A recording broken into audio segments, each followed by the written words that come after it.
The Knicks will conclude NBA Rivals Week with a matchup against their crosstown rivals, the Nets. New York has won 2 straight games heading into this matchup. And joining me to talk some Knicks hoops is New York Post sports reporter Zach Braziller. Zach, how's it going, man? Good.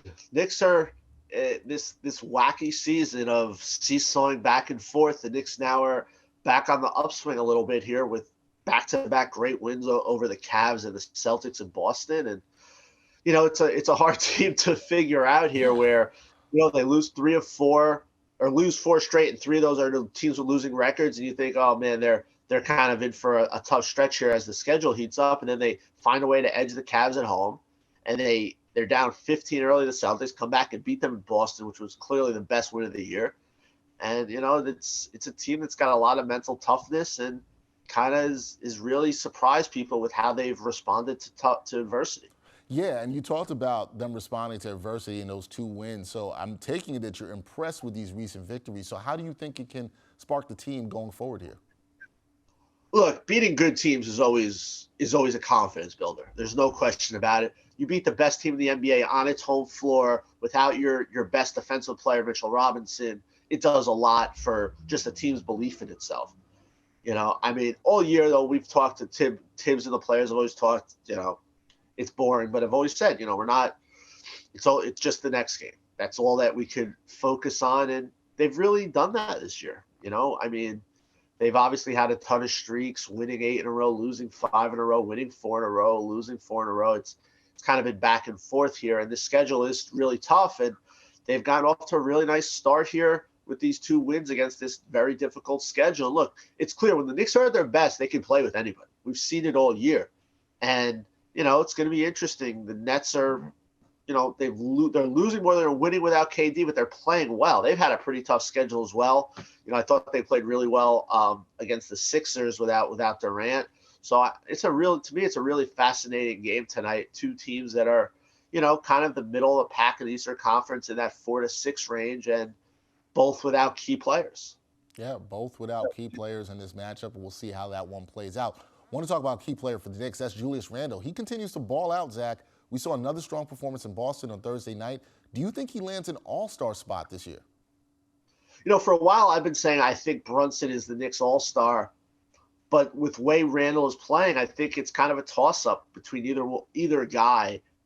I still don't think the Knicks are going to get 2. I don't. But I think it is a toss-up. Look, Randle was absolutely fantastic against Boston. They're down 25-10. He plays great to get them back in it. Overtime, they look sunk down 5. He hits that huge 3, and then makes the pass that eventually goes to Barrett for the 3. He hits 2 big free throws. Like, you can make the argument he's played better than he did 2 years ago. He's not shooting the 3 quite as well, but I feel like he's doing other things well. His rebounding has been absolutely through the roof. Right now, if I had to guess, I still give Brunson the slight nod for the Knicks All-Star.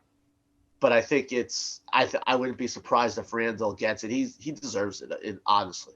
He's had a very good year for the Knickerbockers. And the Knicks, they seem to get up for matchups against upper echelon opponents. We just talked about the Cavs and the Celtics.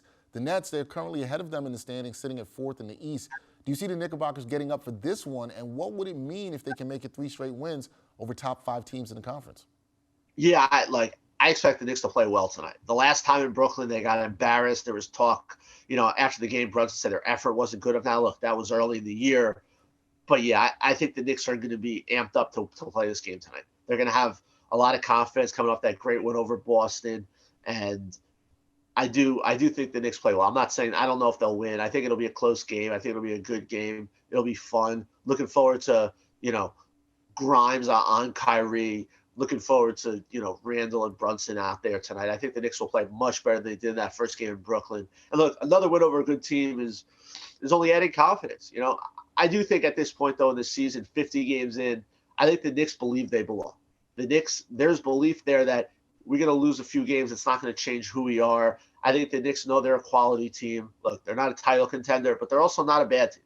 To me, they're definitely around 10 to 12 best team in the NBA. And when you consider what this franchise has been for 2 decades, that's a step forward. And I think that's something fans should be happy about, as we kind of inch towards the trade deadline. Yeah, definitely should be excited about that. We'll see what happens with the Knicks and Nets on Saturday. Battle for New York, round 2 this season. Zach Braziller, he will be there to see the game. Zach, always good to talk some Knicks hoops with you. We will talk soon.